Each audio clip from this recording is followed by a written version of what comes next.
Quiero conversar hoy contigo acerca de las entrevistas laborales. ¿Qué es lo que más me gusta de todo esto? Que en las entrevistas laborales nos las quieren dejar solo a nosotros en el Departamento de Gestión Humana. Y lo más interesante es, primero, ¿qué es una entrevista laboral? Una entrevista laboral es una conversación entre dos personas que están interesados en un objetivo común. Yo como líder, contratar al mejor talento y tú como talento, conseguir un mejor empleo. Pero además, dentro de ese proceso de comunicación que se da, donde se intercambian ideas para pareceres y conocimientos, podemos además de eso identificar no solamente lo que es tu perfil como profesional para validarlo, sino también descubrir en ti aquellas cosas que tú tienes y que no sabes que tienes. ¿Qué otra cosa podemos además de eso trabajar en las entrevistas laborales? Si son las entrevistas de selección, o sea, esas entrevistas que se realizan antes de preempleo, fíjate que te van a llamar la primera vez que reciban tu currículum y te van a hacer 5 preguntas básicas, que si está trabajando actualmente, que cuál fue tu último empleo, que cuál fue tu último salario y cualquier otro detalle que tenga que ver con lo que nosotros pudiéramos estar buscando para cubrir una vacante en la organización. Una segunda entrevista dentro del proceso de reclutamiento y selección, entonces sería la entrevista propia de que se aplica después de las evaluaciones y donde se te hacen preguntas más profundas, específicamente basadas en competencia a partir de los resultados que se obtienen con tus resultados, valga la redundancia, en las evaluaciones. Otra entrevista que nosotros utilizamos es ya cuando tenemos una persona que sabemos que va a trabajar con nosotros, pero que necesitamos validar y afinar algunas cositas, entonces nos vamos y lo entrevistamos con su gerente de área. ¿Para qué? Para que entonces se pueda identificar y crearse lo que es la empatía y que pueda haber una coinonía entre esta persona que va a ser un nuevo talento dentro de la estructura organizacional y yo que voy a ser su nuevo líder en lo adelante. Otras entrevistas laborales con las que nosotros nos encontramos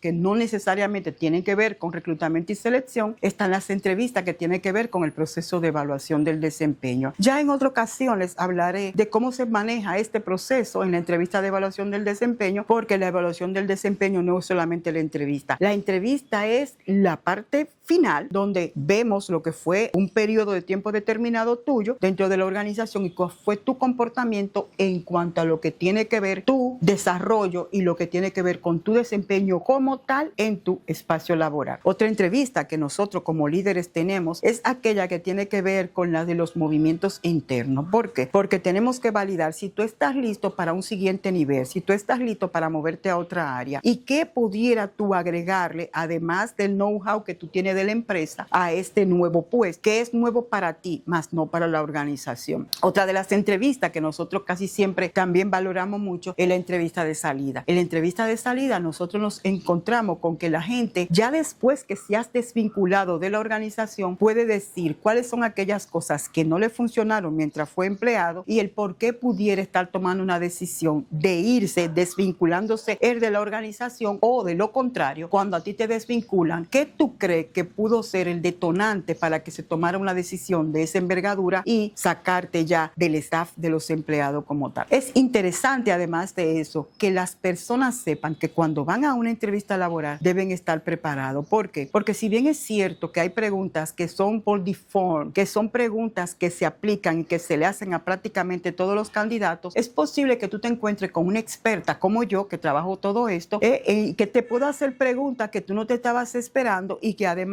pudieran sacarte del mood, o sea, del estado en el que te encuentras y tú decir como que, ok, espérate, no me lo estaba esperando. Generalmente los candidatos creen que ya tienen la botella preparada con todas las respuestas de la pregunta que le van a hacer. Pero ¿qué pasa cuando tú como candidato te hacen una pregunta que tú no te la estabas esperando, pero que además tú tampoco tienes respuesta para ella, porque quizá tú no has vivido la experiencia? ¿Qué pasa además de eso cuando tenemos a un candidato que lo que quiere es precisamente solamente saber el salario y el horario? Nosotros como expertos en el área, entonces debemos encauzar esa entrevista a que esta persona se interese en querer trabajar con nosotros, no solamente que se interese solamente en el salario que va a devengar o en el horario que va a tener para laborar. Las entrevistas son una puerta, como le digo yo, a la entrada a la organización y esa primera entrevista tú debes de causar una mejor impresión. ¿Qué me ha funcionado a mí a lo largo de todo esto? A no hacer entrevistas estructuradas, a utilizar diferentes técnicas para yo poder obtener aquello que ando buscando en un candidato o en un empleado en un momento determinado. Una de las cosas que también a mí me ha funcionado es poder escuchar al propio colaborador contando historias y cuando él cuenta historias historia, entonces yo a partir de ahí buscar preguntas que vayan acorde con lo que es su perfil y con lo que nosotros estamos buscando. Entrevistar es fácil, siempre y cuando tú tengas las herramientas para hacerla y tú entiendas que la persona que tú tienes al frente es una persona que también ha tenido sus experiencias y que tiene una historia que contar para que tú como líder lo puedas contratar. Soy Zuleika Stubbs de Kairos Business Group, transformando vida para transformar organizaciones.